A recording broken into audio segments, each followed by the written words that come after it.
Perfect. Hi. Wow. Welcome, Derek. Fantastic. Wow, sorry, sort of running crazily there. No, I'll ask you to do a short introduction to yourself when you start the talk, if you may, please. But very big welcome. I've heard a lot about Dried Fish Matters project. I know you've got a lot of connections with the team here. It's really great to be able to welcome you to Penang. And looking forward to the talk and looking forward to having more time later to discuss some of the opportunities for further cooperation, building off this, I think, fascinating project. So, Derek, if I could ask you to make a short introduction to yourself and then into the talk. But again, very big welcome and looking forward to it. Thank you. Thank you, Mike. It's a pleasure to be here. I haven't been here for about 8 years, but I came regularly for a period of about 3 years from about 2008 to 2011 when I had a project with Eddie, Allison, and Chris Benet on governance and small-scale fisheries. So yeah, it's lovely and yeah, nice memories of the place. Anyway, I'm Derek Johnson. I'm a socio-cultural anthropologist based at the University of Manitoba in Winnipeg in Canada. It's fairly opposite from this location in terms of climate at the moment. We're descending into the depths of winter. It's probably -10 to -15 with a fair amount of snow at present. I've had a fairly long connection to fisheries, been working on fisheries since the mid-90s, started my research career in Canada working on the East Coast, and then moved into research in India where I worked on fisheries governance and sort of the political economy of fisheries governance for much of that period. More recently, become quite interested in fish as food. And even though the fish as food dimension was always there in the background of my research, I've only begun to think about that explicitly in the last 5 years or so. And so this project that I'm going to introduce to you today is a crystallization of some of that thinking. All right? So I've titled the project on Making Dried Fish Matter, and that's a play on the title of the project itself. And I'm going to talk about that title in a second, but I've deliberately turned the words around a little bit because we're actually right at the beginning of the project. We're about 1.5 years in. We haven't started any significant research yet, except on the literature review front. So I don't have any findings as such to report to you. So then I'm going to talk to you more about process, on how we're going about the project of trying to make dried fish matters, trying to make dried fish something that's much more in the research consciousness of fisheries-oriented researchers, okay? And before I get going, I do want to acknowledge that Ben, in many ways, has been at the forefront of work in dried fish. So many of the ideas that I'm going to talk about, many of the inspirations for this project derive very much from Ben's work in Bangladesh with Shakuntala and Mustafa Hussain and other people in Bangladesh.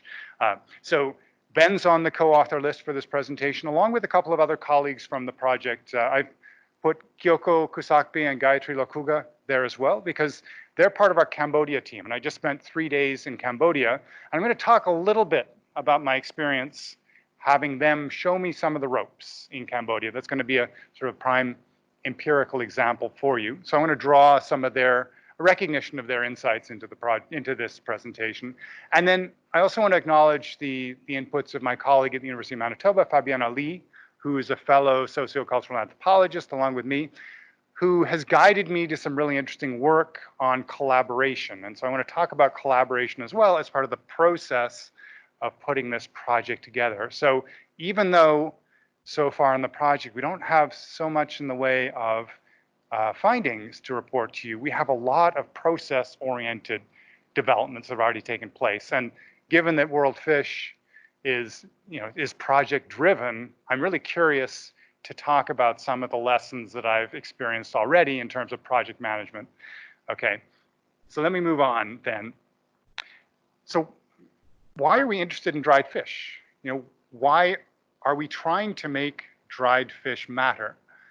So I've pulled a couple of statistics here from some of Ben's work. So dried fish are important in the region, in some contexts extremely important, and as Ben has indicated in his prior work, as you see sort of halfway down the slide there, 34% of the fish consumed in Myanmar are dried, 25% roughly in Bangladesh. So clearly from a food and nutrition security point of view, this is a very important product. At the same time, however, dried fish are quite underrepresented in the fisheries literature. This project is about trying to deal with that lacuna in the literature. But there's some qualities of dried fish beyond this hole in the literature that I want to point to that also make dried fish important. And I'm going to talk about that in terms of the materiality of dried fish.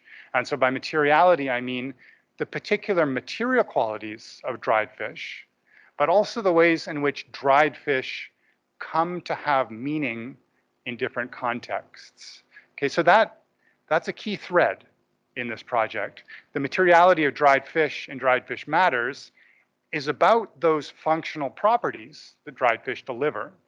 That is, specifically, dried fish are very important because unlike fresh fish, they last a long time. And they last a long time at room temperature. So this means they have a portability to them, and they convey, a nutritional punch as well. So in that light, they have quite a distinct set of material properties that makes them interesting for nutritionists, but also for economists, because they bring certain qualities to fish economies that we're really interested in this project. That materiality of dried fish is very important because it makes them accessible to a wider range of populations that might otherwise be able to access fresh fish. And we're interested particularly in poor populations because it's evident qualitatively from our work that poor populations in many non-coastal regions of Asia consume large amounts of dried fish. The last point on the slide is the cultural importance slide, and that's a key dimension of materiality that I want to emphasize in this presentation. Dried fish matters also argues that dried fish are important because of the culturally diverse ways in which dried fish are appreciated around the region. And so the project is large enough in scope that we're able to see quite amazing diversities of ways in which different populations engage culturally with dried fish. And so we want to attend to these more material and these more cultural dimensions of dried fish in the research that we're conducting through this sort of materiality lens. Okay, so I mentioned then that the dried fish, despite what we think are quite important qualities of them, are actually relatively neglected in the fisheries literature. So I'm going to give you an indication of that as a kind of indirect indication of that. So that the table here on the screen is actually some of our first findings. This is some of our literature review findings. This is an analysis based on a set of tags of the literature of areas of interest to us in the project. It's, in a sense, the existing shape of knowledge of dried fish in Asia. I expect for many of you that's very hard to read. So the important thing in terms of the shape is the bottom tag. The bottom tag is a label technical. So the literature on dried fish, in contrast to the literature on fresh fish, is really skewed toward the technical end. And by technical, I mean scientific analyses, particularly of either the properties of fish from a nutritional point of view or from a contaminant point of view, or technical analyses of how to improve processing practices. So the table indicates that the shape of knowledge about dried fish then is oriented towards a very specific set of concerns, which I don't think are consistent with the broad range of interests that characterizes the broader fisheries literature. So indirectly to me, that implies a dearth of attention having been applied to this area. And so it really is an indication that the door is wide open for a multidimensional analysis of dried fish in Asia to open up all of these other kinds of questions about even about production practices, about cultural preferences, about historical patterns of use and exchange. What else have I got here? I can't even read it myself. Look at that. Maybe I can read it up there. Oh, governance. You know, governance is fifth from the bottom. Yet governing economies of dried fish, you'd think, if you think about the fisheries literature, that of course that would have to be a large area of interest, but no, it's not. So, I mean, the shape of the literature that we've discovered just, I think, affirms the reasons behind this project. So a lot of what I want to talk about today then is how we're conceptualizing the methodology for addressing this biased orientation of the existing literature to bring it really into a situation that's more compatible with the broader fisheries literature. So the structure of the presentation then, I'm going to introduce you to the project a little more thoroughly and talk a little bit more about ideas around knowledge production and how we're conceptualizing that in the project. And then I'm going to dive into methodology a little bit and talk specifically about one key aspect of the project, which is sort of the overarching goal, which we're calling mapping the social economy of dried fish. And that social economy term is really important because that social economy term internalizes the multiple different dimensions that you saw on the previous slide, the governance dimensions, the historical dimensions, the cultural dimensions, but also the nutritional and economic dimensions, okay? So social economy tries to bring those different facets, let's say, of dried fish in Asia together. And then the second sub-point there, awkward collaborations, that's where I'm going to talk about the management piece and try and draw you into a conversation about some of the really exciting things, but some of the challenges also of managing a large-scale project, and in this case, remotely from Canada, which poses additional complications. And then I'll just tie it together with a few conclusions. Okay, so dried fish matters as a project. So here I give you the full title, and you can see how I turned it around in the title for this presentation. Dried fish matters, mapping the social economy of dried fish in South and Southeast Asia for enhanced well-being and nutrition. So the overall goal then, I pretty much sketched out already. That's to increase our knowledge of dried fish in that multidimensional way that I've been talking about, and thereby bring dried fish more into view than it has been, to try and redress that imbalance in attention to dried fish. That's the overall goal. But within that overall goal, we've got 4 subcomponents or 4 objectives. The first one is the mapping objective. That's where here I've summarized it as to put together a macroeconomic geography of dried fish around the region, and in this case, South and Southeast Asia. So that'll be drawing on qualitative and quantitative survey-based tools in order to trace the interconnections between the various countries that we're focusing on to develop a sense of how dried fish is produced, processed, traded, retailed, and consumed in the whole region. This kind of overarching picture of the social economy of dried fish simply doesn't exist. It doesn't exist at the Asia level. It doesn't exist at the country level. It only exists in fragments here and there through the odd paper, which is focused on a particular product or a particular site. We're going to complement that macroeconomic geography, however, with a large set of focused, rich qualitative studies, which will allow us to really tease out that rich, multidimensional social economy idea in reference to particular cases. And there will be, we're hoping, there will be a really exciting interplay between the macroeconomic geography and the rich cases. So they will feed into each other in a kind of synergy that will strengthen each. Moving on from that, then, those first two objectives give us the overall picture of the social economy. We're going to move more into some applied questions. So the third objective then is to think about how this knowledge that we're generating about the dried fish economy in Asia gives us insights into patterns of food security, food insecurity, nutrition security, nutrition insecurity as changes take place in this economy.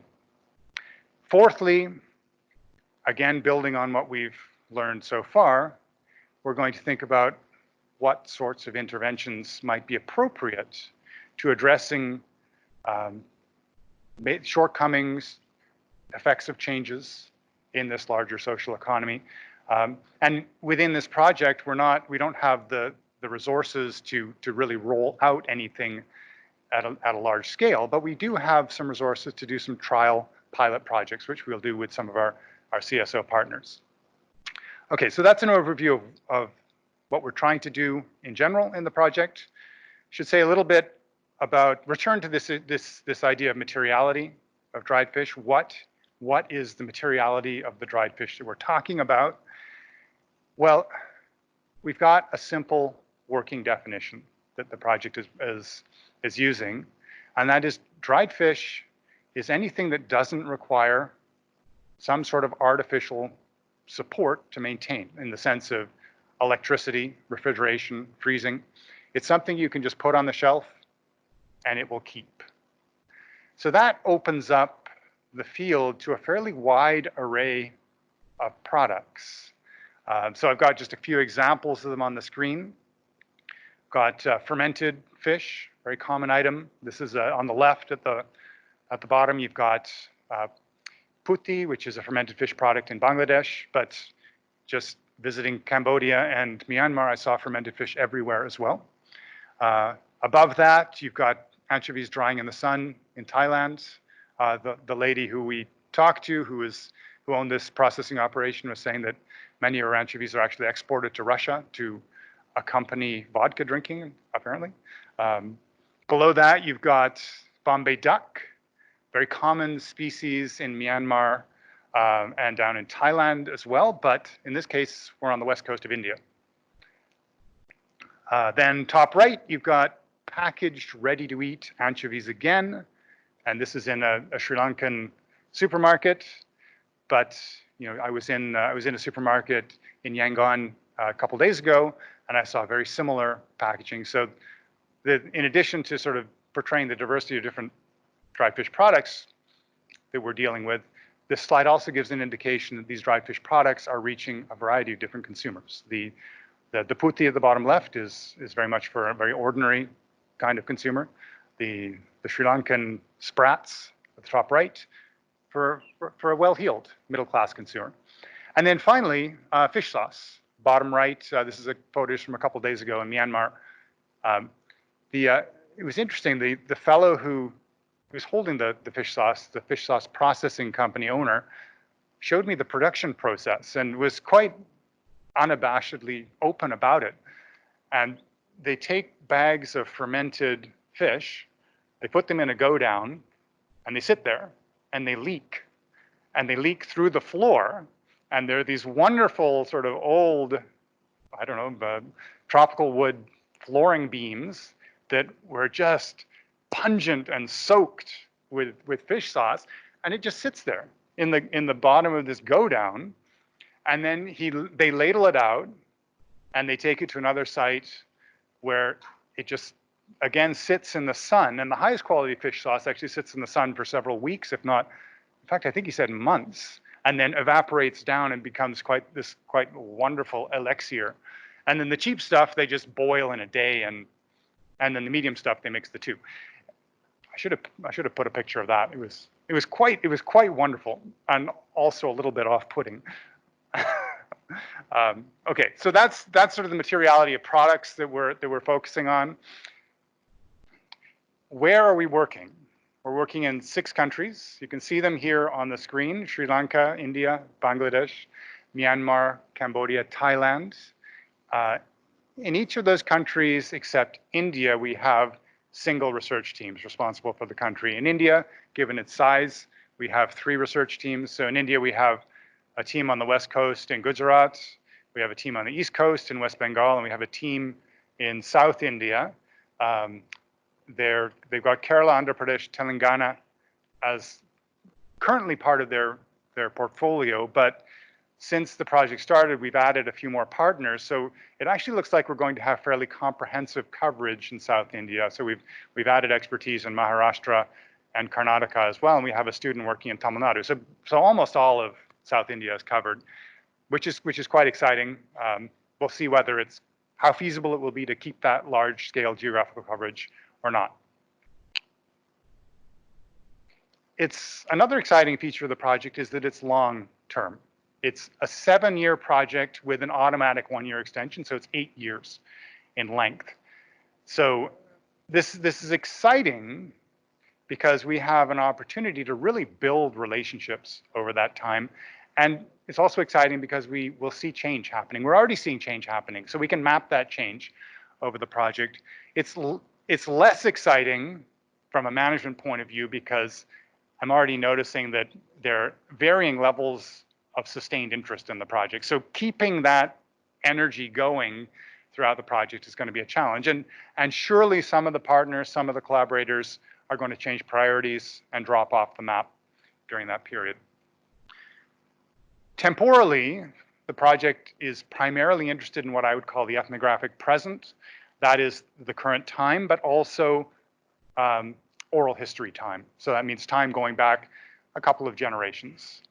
But we also have historians in the project, and I have to admit that aspect of the project has not flowered yet, but we're hoping to start getting those historians up and running and looking at some of the archival records as well. It's a large project befitting the number of countries. We have at the moment 21 formal partners and several others who are informal. Probably more than 60 collaborators and co-applicants at the moment. And then I put 5+ allied projects. There are 5 projects which we're in ongoing conversations with, which are doing similar kinds of work, although not directly on dried fish, but on fish value chains in particular, who we'll be sharing material with. But there are also many, many other projects that are being undertaken by our various partners that will be useful in connection to the work we're doing. And WorldFish. I've already heard mention of several projects of WorldFish that are quite compatible. In terms of how the project is structured, there's a broad structure of 2 main phases. There's a scoping phase that we're just in the midst of at the moment. And then there's a more intensive, research-intensive phase, building on the scoping phase, that will be the larger part of the time period of the project. So in the scoping phase, the intention is to get a broad overview of this multidimensional map that we're trying to construct. And then in the intensive phase, we're going to target more specific methods and questions in the 4 research objectives that we have. So we're going to roll out in some of the countries quantitative surveys.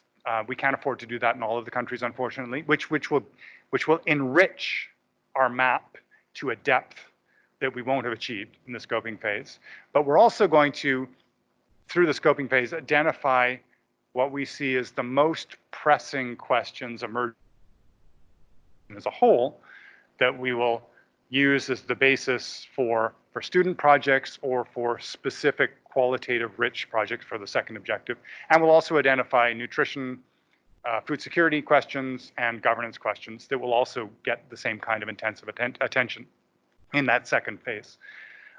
So yes, there's student research as part of this, extensive student research, and lots of external collaborations with those 5+ projects I mentioned and others. Okay, so that's more or less the introduction I want to make to the project, but I wanted to just then talk a little bit more about, and this is kind of a personal reflection on how I see knowledge production in the project. It's something that I've talked about with many of the participants in the project, but it's not something that we've written up yet or really formalized yet. So I'm just floating it out there. But it's important for the purpose of this presentation because it's background for the next two things that I'm going to talk about, the mapping and the collaborations pieces, okay?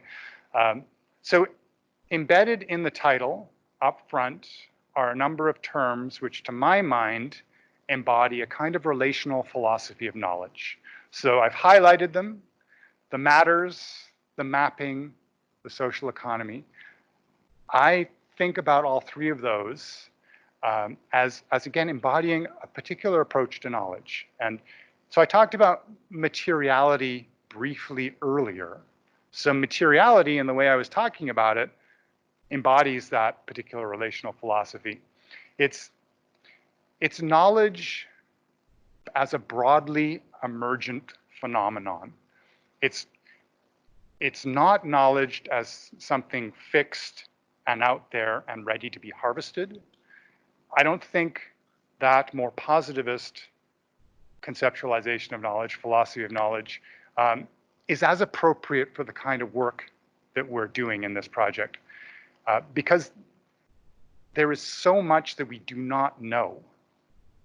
I think we need a process of engagement with the subject that is more open, is more questioning, and is welcoming of surprise and uncertainty. And so that's why I would qualify it as a more relational perspective. So these terms rest on that philosophy, I would say. And again, so let me return back to the materiality. When we're thinking about what dried fish is as an object in space, it's not necessarily a fixed thing. It's something that varies according to the context within which it is perceived and consumed. And whether you're a nutritional scientist or a small-scale agricultural producer or a small-scale fisher or a large-scale wholesaler or somebody who's making dinner out of different dried fish products within a culturally situated repertoire of recipes, that dried fish takes on a different ontological being, okay?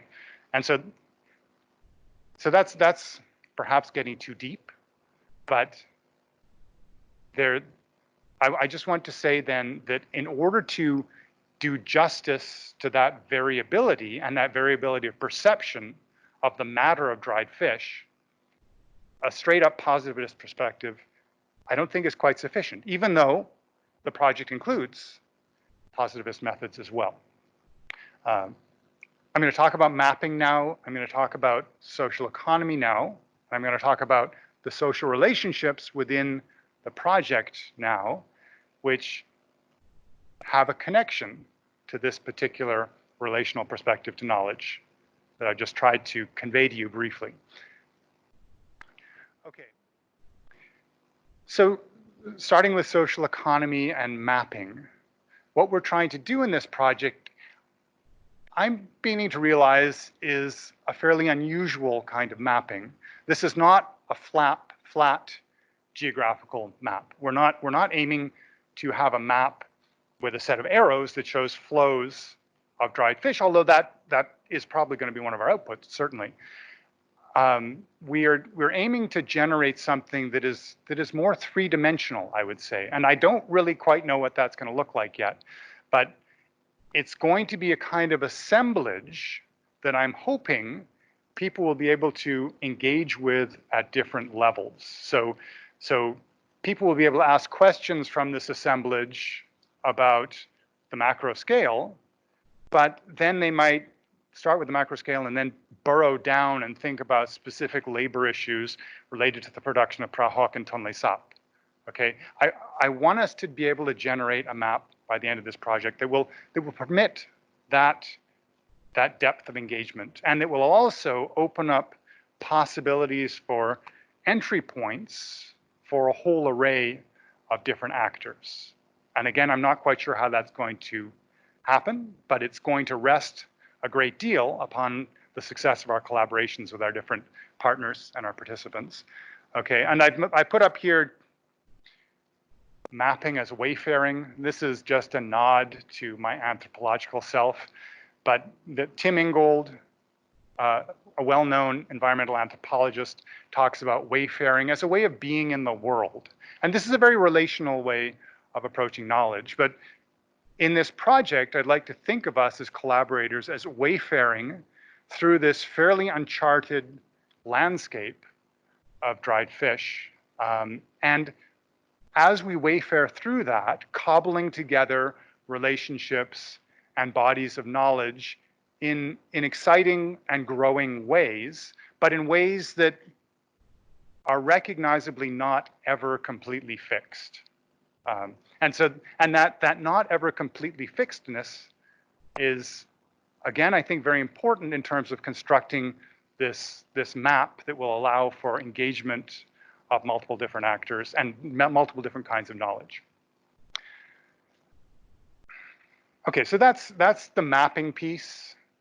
The social economy piece is related to this three-dimensional understanding of mapping that I was just talking about, because social economy is necessarily a multi-knowledge form. It necessarily includes insights from academic disciplines, but it also has to include practical insights from people working in the dried fish economy itself. So social economy, in that sense, is a transdisciplinary term. It's a term that you cannot engage with, you cannot understand, unless you engage with multiple different knowledge sources. So more specifically, it argues that economic relationships are also cultural relationships, and that how we make economic decisions are not made upon purely profit-oriented or material-oriented logics. They're also made on other kinds of considerations, which may include who your brother is, or who your family, which connections your family have. So in the project, we want to make sure that this 3D map of dried fish, of the dried fish economy, is attentive to that variability, that social variability that exists in the different countries and the different places that we're studying. Okay, so how are we going to operationalize this social economy perspective? Well, the method that we're anchoring on is one that Ben has worked extensively with, and one that, for all technical questions of detail, I will defer to him. But the stacked value chain approach provides a handy way of getting at some core insights into how economic relationships around dried fish work. So I'll actually jump to the bottom point here. Core to the stacked value chain perspective is structure, conduct, performance. So the stacked value chain perspective asks questions about how economies are structured, who the participants are, where they're located, and the kinds of volumes of product they deal with, the products themselves. It asks questions about conduct, how those actors within value chains perform their particular roles of processing, trading, producing, retailing, and how relationships amongst those different actors in value chains are organized. And then in terms of performance, what are the areas in which an economy, or where are the areas in which an economy is doing well, and where are the areas in which an economy is underperforming? I think classically, stacked value chain analyses focus on economic questions in particular. So how is value in an economic sense realized, and how is it distributed in a particular economic situation? What we're interested in this project, though, as I've just talked about, is more than just measuring economic value. We're interested in a broader set of values. And so on Ben and my desk is an unfinished task to actually theorize this. So we're hoping that will become a contribution, an early contribution from this project. But how do we enrich the stacked value chain perspective by adding relational values. Okay, so how do we think about how the dried fish economy in Asia is organized, how people perform their roles, and how it is successful or less successful in relationship to a broader set of concerns or values that are not just economic ones. So how do we ensure that the value chains that produce dried fish in Asia are also doing those in ways that are as ecologically sound as possible, that are as consistent with cultural ideals as possible, and that are delivering as high level of nutrition as possible.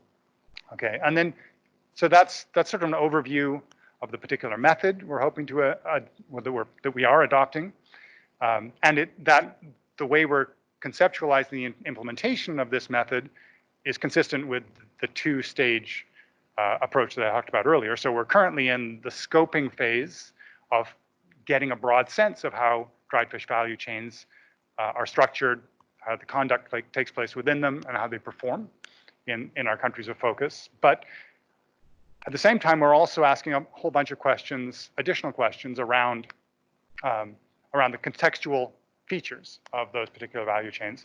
And then in the second stage of the project, in some countries, we will build on the insights of the scoping phase and roll out much more high-end surveys that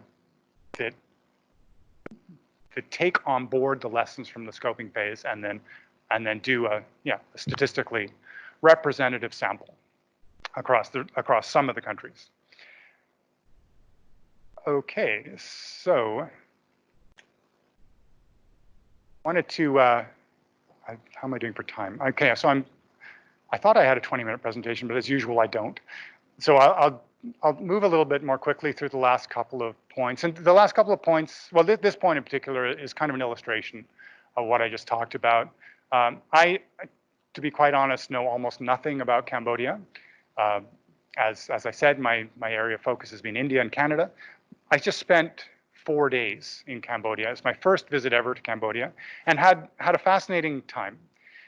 But I want to report a little bit on that visit in the light of this relational approach to knowledge that I just talked about, and in the light of mapping and social economy. So at the bottom left of the screen, you see the core of the Cambodia research team. And in particular on the left, that's Gayatri Lokuga, and next to her is Kyoko. And then Mei Hing is their research associate in Cambodia. I spent the 4 days with them. We spent a day in the field in Phnom Penh, talking to producers and traders and retailers. But around that day in the field, we did a lot of brainstorming about the method, the Dried Fish Matters method, and how to implement it in the Cambodian context. So the first thing I'd say is that I very deliberately made this slide chaotic, because this is a chaotic phase of research design, and I embrace that. I think that's actually really important. I think there needs to be a bit of chaos in order to open up space for the unexpected. Okay, and that's precisely what happened in this 4-day meeting, is that we sort of just threw the doors open to see what would happen, grounding it in this 1-day field visit, and Gayatri's research plan changed quite dramatically over the course of those 4 days. So her previous plan was to systematically visit all of the provinces in Cambodia where there was dried fish production and sort of put the pieces together. But she had been frustrated by that. She's been in the field now for about 6 weeks, and she was, I think the information was just overwhelming. She wasn't able to make sense of it. And so what we did was we stepped back, and top left, you can't really make it out, but on a whiteboard, we just listed all of the products, the dried fish products that we were aware of in Cambodia. And then we went to the markets and we tested to see whether we actually had a handle on what all the dried fish products were. And to our surprise, we did. We were able to, you know, through talking to people and looking at the market, see that Gayatri already had a handle on all the products, the general categories of dried fish products that exist in Cambodia. And that in itself was heartening for her. So it was a chance for her to recognize that actually she has learned something, and learned something that is an accurate reflection of the dried fish economy in Cambodia. And then we stepped back and we said, is it really viable for you to go to all these provinces? Does that make sense in the 4.5 or 5 months that you have in the field? And we decided that no. And so we went back and we thought about Ben's discussions of stacked value chain methodology. We realized that Gayatri would be much more successful if she actually spent most of her time just in the market in Phnom Penh, which we are quite confident is the major wholesale market for the country, but we don't actually quite know that yet. But we're quite confident. So she's going to do that. And that has given her a real sense of direction and a sense that this is a much more manageable scoping project than she initially thought. In the meantime, Gayatri has written to me and said, I've talked to 2 or 3 people. They all say that they know how the dried fish economy in Cambodia works, and that yes, indeed, Phnom Penh is the major wholesaling center. But they all say that nobody has ever written an analysis of the structure of the dried fish economy in Cambodia. So immediately, we know that even just by doing this, by mapping the structure of the dried fish economy in Cambodia, even at a preliminary, relatively qualitative level, focusing on Phnom Penh, she's already making a major contribution. Okay. There are other things on this slide. There are a couple pictures. There's some circles. There's some arrows. These are bits and pieces of fragments of important insights that we generated in those 4 days. I won't really talk about them. Let me just say one brief thing. So, bottom right, swollen fish, category dried fish I'd never heard of. What you do is you put it in water for 4 or 5 hours. You immediately take it out, sun dry it with a shade over top. But before you sun dry it, you brush it with sugar, salt, and get this, MSG. Great pride in MSG. It was quite interesting to me that MSG is something to be celebrated in Cambodia. So that was interesting. But jokes aside, what was relevant about this was that we discovered that a lot of the swollen fish production in Cambodia takes place in Phnom Penh, and in fact the fish are raised in Phnom Penh and processed in Phnom Penh, which is not something that we expected. So this is so normally you expect that dried fish comes in from rural to urban, but in this case it's actually urban to rural. These are the kinds of interesting sparks of insight that this project needs to be attentive to. Okay? Let me move on and just say a couple words about the last theme. My colleague Fabiana pointed me to this quite interesting paper written by a woman working in Latin America and on public health in Latin America, so unrelated to dried fish. But she was analyzing the workings of development projects. So her ethnographic field of research was development interventions and the people leading development interventions, and particularly health practitioners.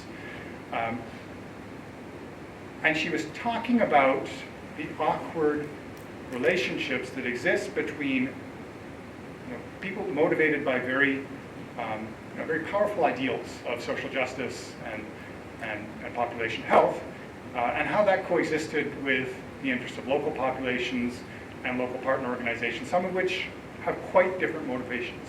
So she asks in her paper, how is it that we can think about bringing together the disparate set of interests that exist in the development sector? And here she's making a relational point. Her main argument is that rather than being concerned about all of those actors needing to be on the same page and working toward the same goal, actually we should be attentive to the differences that exist among them. and not try to insist necessarily on that homogeneity of purpose. But it's actually through the sort of vital interactions that occur between these differently positioned actors in development work where a lot of the learning takes place. And so if we attempt to homogenize everything, the space for learning decreases. And so awkward collaborations, even though they're awkward and difficult, are actually really important to attend to, according to her. And so she argues then instead we should be seeking what she calls careful equivocation, and that is establishing points of connection between these disparate actors that are done with care and sensitivity and thought and respect for others' positions. So I think that's to me a very, as an anthropologist, that makes a lot of sense.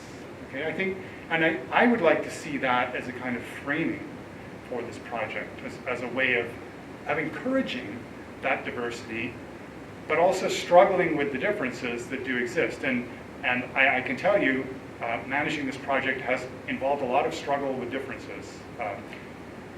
Very, very practically, my university has bureaucratic requirements about paying money to other partners. And those bureaucratic requirements are onerous. They require our partners to go through time-consuming ethical processes.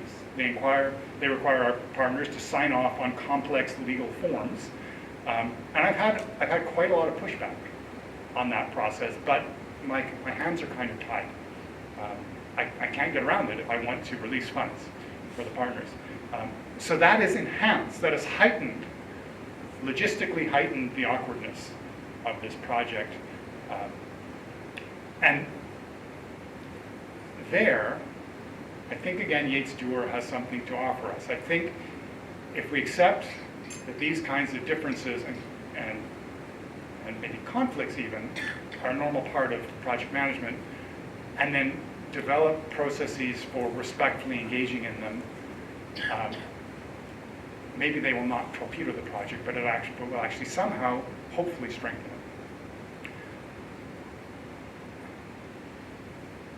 Okay, so the website was already published, I think, on the advertisement for this talk, but there it is again. There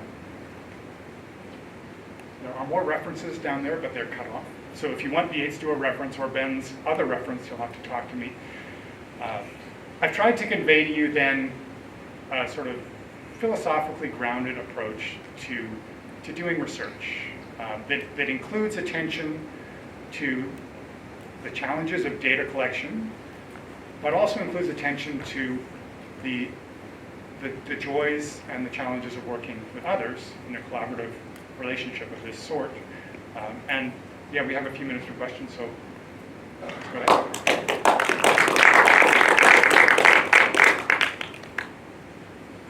Okay, thank you very much, Derek. Many points there struck a note, struck a chord.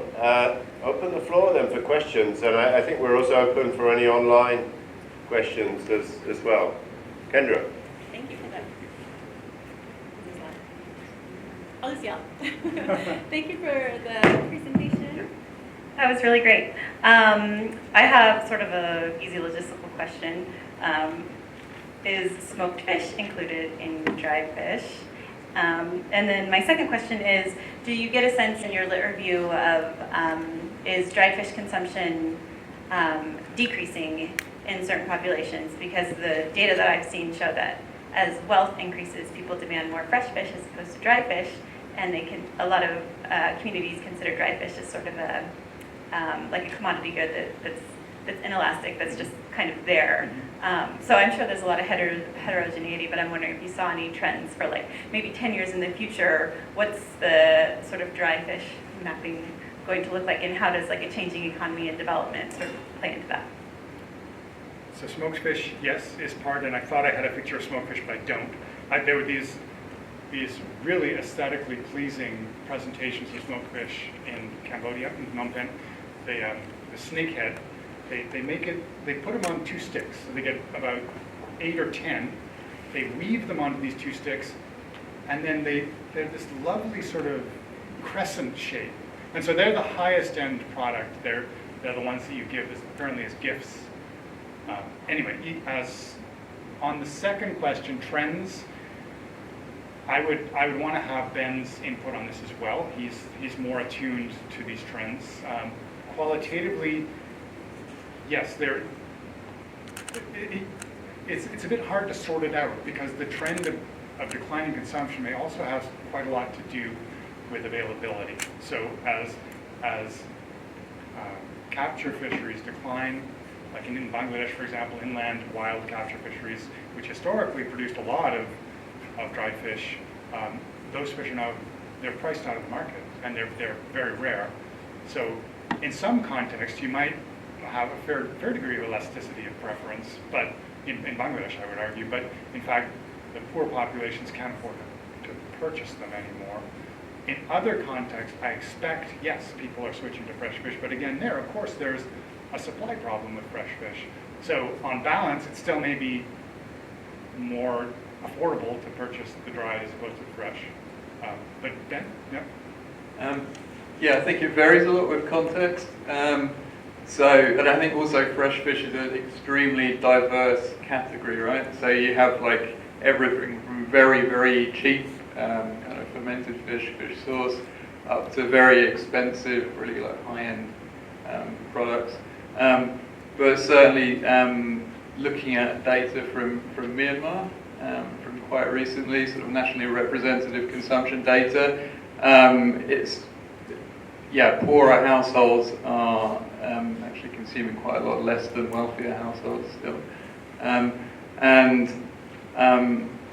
I think over time, dry fish is kind of changing as well. So like if you go into a supermarket in Yangon or in Thailand, probably I haven't been to I've had a look for the dried fish section in Malaysia yet, but possibly here as well. There's like a huge range of dried products that are kind of migrating into the sort of formal modern food system as well. So they're not just disappearing. Well, and in many Southeast Asian contexts, dried fish are central to the cuisine. So you can't really imagine many of the flavors being achieved without dried fish as a component. Wow, okay. Over to you, Fiona, and then to team over there, and then to Bill. Great. Fiona. Great, thanks so much, Derek. And it's really great to see a project that does have such a long timescale, so you can actually see impact and change. And particularly that includes the history and oral histories and the mixed methods, which is really interesting. My question is just on, how are you looking at cross-border trade, and are you looking at certification as well as food safety, and how maybe certification has changed in the region and how that impacts on benefits to different people? Yeah, so cross-border trade is a key element of the project.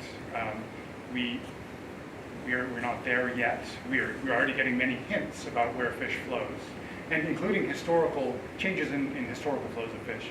But we need to systematically start to compile those and then make research questions out of them.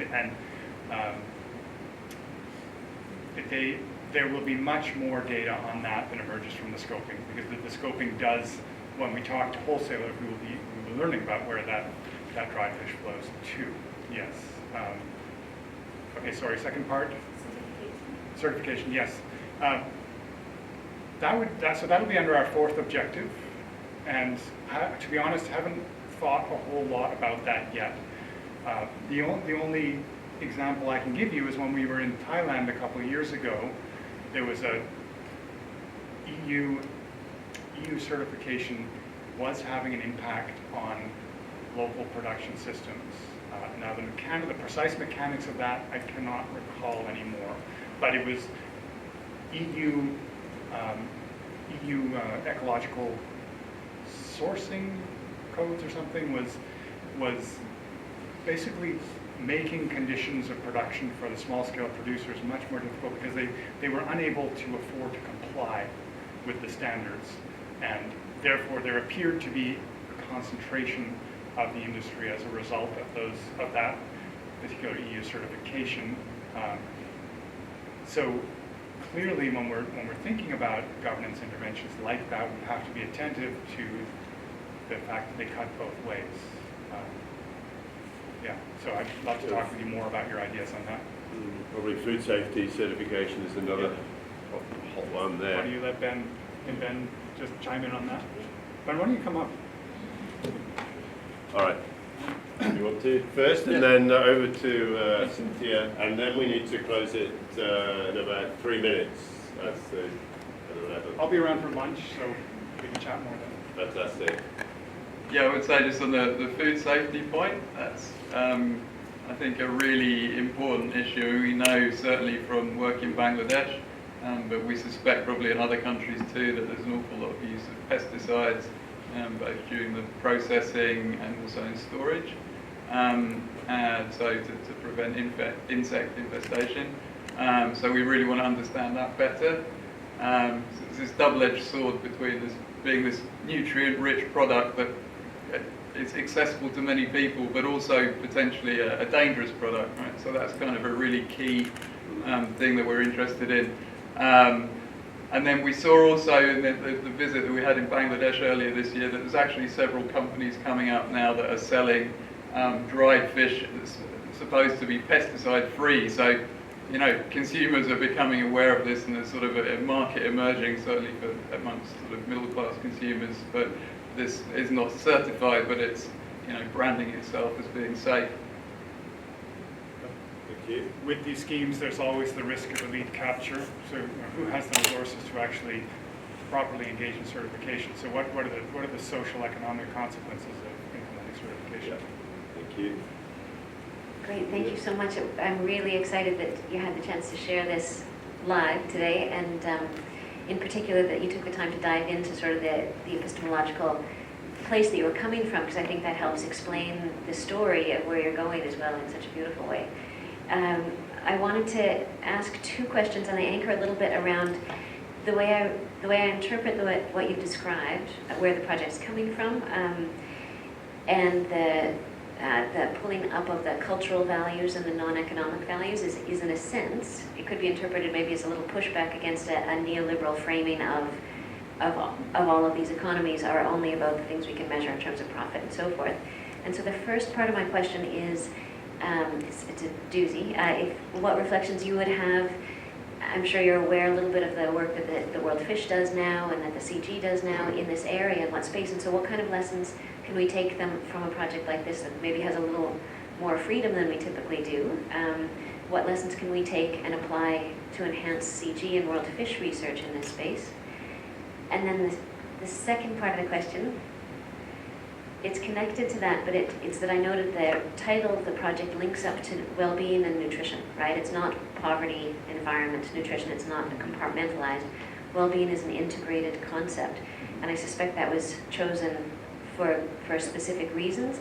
Within the framing, are you pulling together culture, environment, nutrition, and do you have a specific framing of well-being that you're using to anchor all these and bring them together? And again, how does that tie into what we can do to enhance value chain research beyond this project?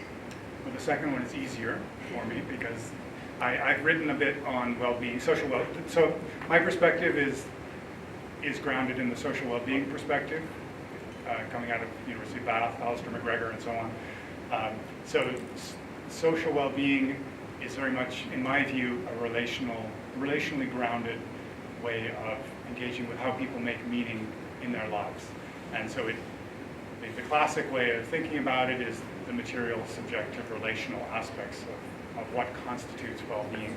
And so if you take that 3-pronged foundation for social well-being, you can develop sets of questions that address the richness of ways in which dried fish fit into people's lives. And so we've tried to do that in a preliminary way in our interview guides. So there's a section that talks about the meanings and the associations and the attachments that people have with each other and with the materiality of dried fish that is grounded in a social well-being perspective. How WorldFish can engage with a project like this, WorldFish has structural limitations. It's limited by the kinds of projects that it can attract. And I can't really speak to the space that you have within those projects. But practically what I would say is, let's work together. Let's carry on a conversation about ways in which the methods that we're developing and the substantive insights that we're developing into the food systems of this region can complement the work that WorldFish is doing. So yeah, maybe start there. That's excellent, Derek. Thank you. I had a big please at the back for one question, and then over to Bill. And I think there is opportunity. I'm not sure where you're having lunch, but I really encourage further interaction and discussion around this topic. Yeah, I do plan to be here for a couple hours this afternoon too, so if people specifically want to see me, they can. Hi, thanks so much for coming. That was a great presentation, and we are green with envy about the length of your project and an automatic one-year extension without paperwork. It's not a funded extension. We have to budget to have it. Yeah. I guess what I really like about the way you're framing it is, yes, pushing back on fish just as a commodity, but there is then this tension, and even in the discussions that followed, I guess, about where fish move and describing the kind of physical movement and who does what where and things like that. And I think just building on Cynthia, and I'll say it a bit more bluntly, please challenge the way that CGIAR and WorldFish, the way that we view or distill or reduce fish down, not we, but the risk of reducing fish down to a commodity that is pushed around, or a tablet that's got particular quantities of nutrient in it, because fisheries value chains are much more than just a certain kilograms moving from one place to another. So I really like that that's what you're doing, and I think it's more an invitation to push back on the reduction of fisheries value chains to the movement of kilos between two different unidentified nodes on a value chain map. So.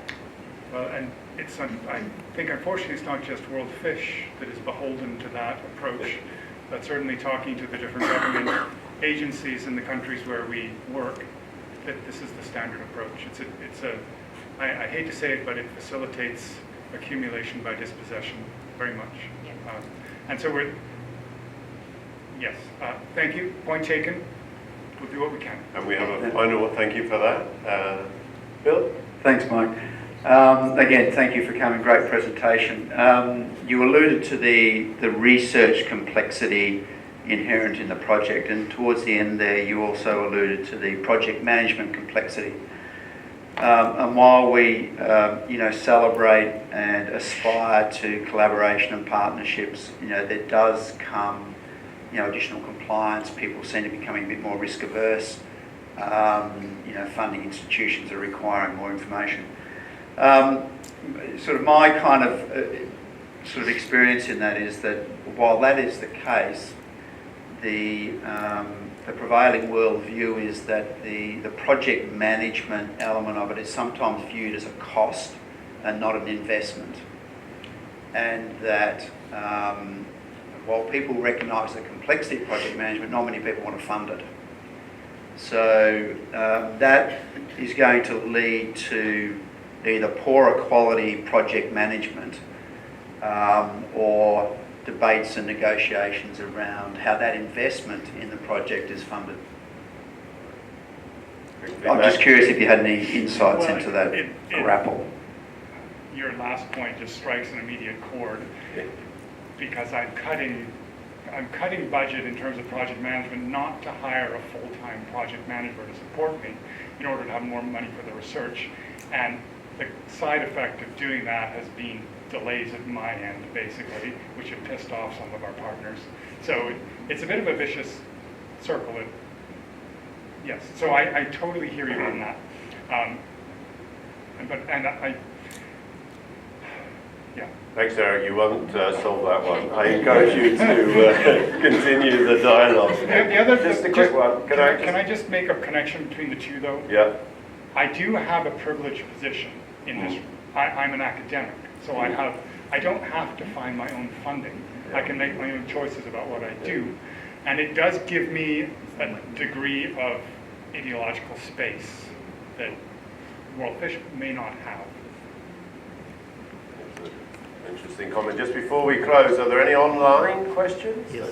Would you perhaps read the how many online questions are there? Just one from Dawn. Okay, let's get that one to Derek, if we may, please.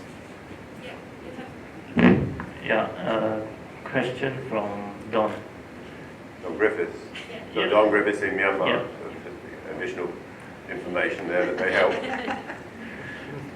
MYSAP Inland is drafting TOR to seek consultancy input to undertake a study of smoke rohu and its marketing in Kale Township, Saigon region, Myanmar.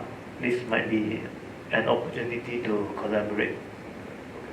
Yeah, Excellent. that's All all. right. So we can connect you with Don. I think Ben knows the connection there, and And just to note, that's had a year's funded, an additional year funded, so unlike when we find the extra money for that year, that's nice that because that's just not the funds. And that's a great example. So I know there's quite a lot going on in different countries in this area. The title said dried fish, but it's actually not just dried fish, fermented, smoked, various products, and I think there is an opportunity for sharing more widely among fish, connecting with some of the teams that we have here, Ben's work, and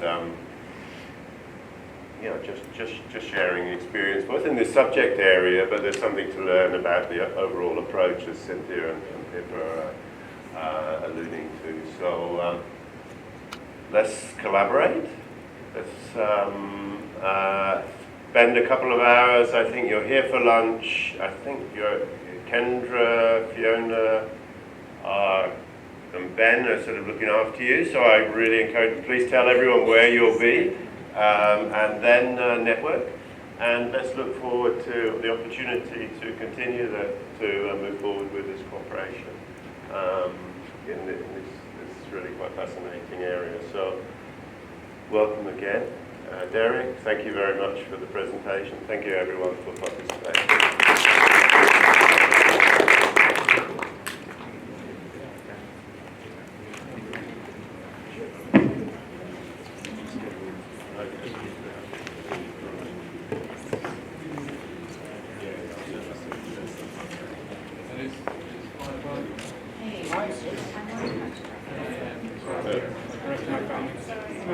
Hey.